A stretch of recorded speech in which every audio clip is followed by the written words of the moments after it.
उद्या पुन्हा ती तारीख उगवणार आहे, ज्या दिवशी शिवसेना पक्ष आणि धनुष्यबाण हे चिन्ह याबाबतची सुनावणी सुप्रीम कोर्टात पार पडणार आहे। माहिती मिळाली की उद्या हे प्रकरण सुनावणीसाठी घेतलं जाणार आहे। 5 तासांचा वेळ सुप्रीम कोर्ट कपिल सिब्बल आणि शिंदेंच्या वकिलांना देणार।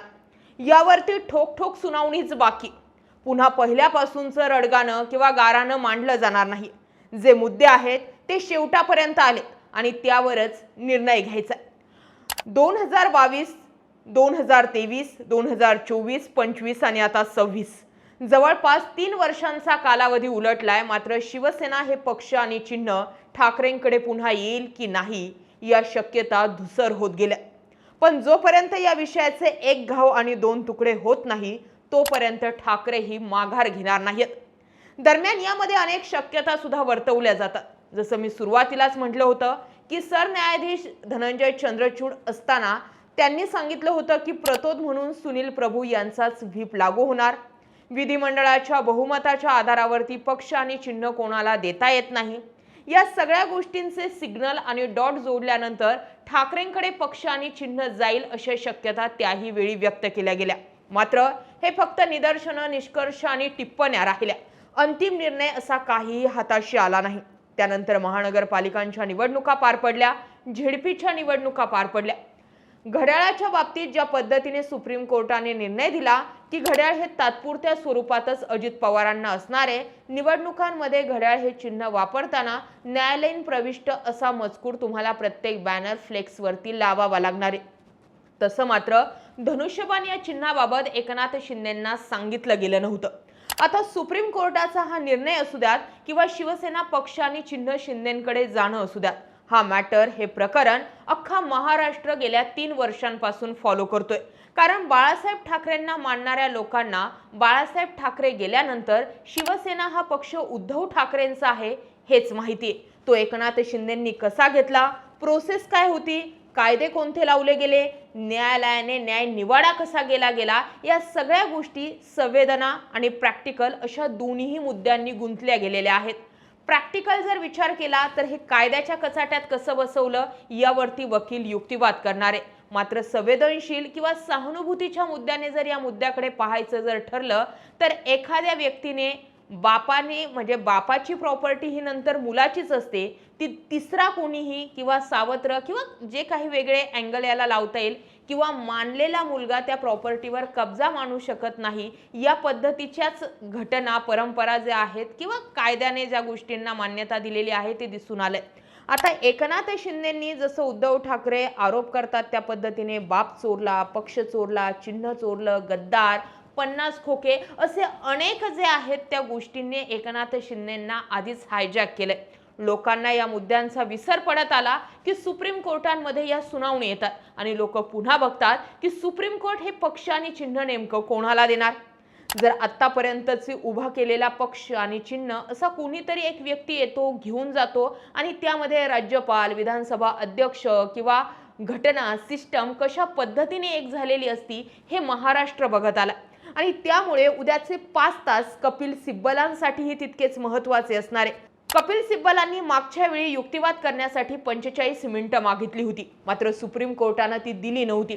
आता 5 तास कपिल सिब्बलांकडे। 2.5 तासांची विभागणी जरी म्हटले तरी कपिल सिब्बल त्यांची पूर्ण ताकद लावतील आणि यामध्ये मुद्दा एकच की विधिमंडळातील बहुमताच्या आधारावर पक्ष आणि चिन्ह कोणालाही देता येत नाही किंवा कोणीही पक्षावर दावा करू शकत नाही, ही न्यायाधीश असताना चंद्रचूड यांनी केलेली टिप्पणी। व्हीप म्हणून सुनील प्रभू यांचाच व्हीप लागू होणार। प्रतोद म्हणून नंतर भरत गोगावले यांची नियुक्ती करणं किंवा केली गेलेली नियुक्ती हे बेकायदेशीर आहे, ही चंद्रचूड यांनी केलेली टिप्पणी। हे सगळे डॉट एकामागून एक जोडले जातील आणि त्यावरच कपिल सिब्बल काय आहे नाही तो युक्तिवाद करतील। पण हो, जर हे पक्ष आणि चिन्ह ठाकरेंकडे जात नाही तर लोकांचं मत हे असेल की हे पक्ष आणि चिन्ह मग शिंदेंनाही देऊ नका। पक्ष आणि चिन्ह दोन्हीही गोठवून टाका आणि दोघांनाही आपापल्या परीने लढू द्या। कारण एकाला जर एकनाथ शिंदेंकडे हे पक्ष आणि चिन्ह कायमस्वरूपी जातंय तर मग तो ठाकरेंवरच अन्याय होतोय, ही सहानुभूती लोकांच्या मनामध्ये आजही कायम आहे। आणि ठाकरेंनी जी 3 वर्षांपासून आपण म्हणतो की भगवान के घर देर आहे पर अंधेर नाही, अशा पद्धतीने ते सुप्रीम कोर्टाकडे बघतात. आणि सुप्रीम कोर्टही जर ठाकरेंना न्याय देऊ शकला नाही तर जनमानसांमध्ये मेसेजही हाच पोहोचेल की शेवटी सुप्रीम कोर्टातही ठाकरेंना न्याय मिळाला नाही. म्हणून मी म्हटलं की हा जे काही प्रकरण आहे हे संवेदनशील किंवा सहानुभूतीच्या अँगलनेही बघावं लागणार आहे आणि प्रॅक्टिकल अँगलनेही बघावं लागणार आहे. इकडे वकील असीम सरोदे वारंवार पक्ष आणि चिन्ह आपल्याकडेच येईल असा दावा करताना दिसत आहेत. ठाकरेंनाही पक्ष आणि चिन्ह आपल्याला मिळेल असा अंदाज आहे. तर इकडे एकनाथ शिंदे 2.5 वर्ष मुख्यमंत्रीपद उपभोगून बसलेत. आता ते सत्तेत आहे आणि याच पक्ष आणि चिन्हाच्या जीवावर ते सत्तेत आहे. जर पक्ष आणि चिन्ह एकनाथ शिंदेंचं नाही तर मग त्यांनी उपभोगलेली ही 2.5-3 वर्षांची सत्ताही व्हॅलिड धरता येणार नाहीये. त्यामुळे बरेचसे महाराष्ट्रातील राजकारणात गौप्यस्फोट होऊ शकतात. अर्थात उद्या कपिल सिब्बल किंवा एकनाथ शिंदेंच्या वकिलांना 5 तास मिळणार आहे. हे प्रकरण जे आहे ते सुनावणीसाठी बेंचवर घेतलं जाणार आहे अशा पद्धतीची माहिती समोर आली आहे. आता उद्या हे प्रकरण सुनावणीस घेतलं जातं की पुन्हा तारीख पे तारीख दिली जाते आणि कधीपर्यंत तारीख दिली जाते हे पाहणं सुद्धा महत्त्वाचं वाटणार.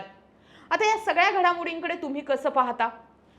धनुष्यबाण हे चिन्ह आणि शिवसेना हे नाव हे दोन्हीही गोठवलं गेलं पाहिजे का? ठाकरेंनाही देऊ नका आणि शिंदेंनाही देऊ नका असं मानणारा एक गट आहे का? दुसरा मुद्दा, जर हे पक्ष आणि चिन्ह ठाकरेंकडे जात नाही आणि ते शिंदेंनाच दिलं जातंय तर मग ठाकरेंवरती जो अन्याय झालाय किंवा भूतोना भविष्यती अशा पद्धतीचे किती पक्ष फोडले जातील? राष्ट्रवादीबाबत विलीनीकरण त्यांच्या समझोता झालाय, पण उद्या जी वेळ शिवसेनेवर आली आहे किंवा आज जी वेळ शिवसेनेवर आली आहे, राष्ट्रवादीवर आली आहे, उद्या ती वेळ काँग्रेसवरही येऊ शकते आणि भविष्यात जर काँग्रेस सत्तेत आली तर ती भाजपावरही. कारण हा जो फोडाफोडीचा फॉर्म्युला महाराष्ट्रात पायंडाजाचा पाडला गेलाय त्याचे पडसाद उद्या येत्या काळामध्ये देशात उमटू शकतात आणि त्यामुळे या निर्णयाकडे निकालाकडे पाहणं महत्त्वाचं आहे. तुम्हाला काय वाटतं? कमेंट करा. मुद्दा व्हिडिओ आवडला असेल तर शेअर करा आणि या व्हिडिओजला प्रोत्साहन देण्यासाठी किंवा वेगवेगळे व्हिडिओज करण्यासाठी आपले चॅनल तुम्हाला सबस्क्राईब करणं गरजेचं आहे, जेणेकरून हे व्हिडिओज तुमच्यापर्यंत लवकरात लवकर पोहोचत जातील. जय महाराष्ट्र.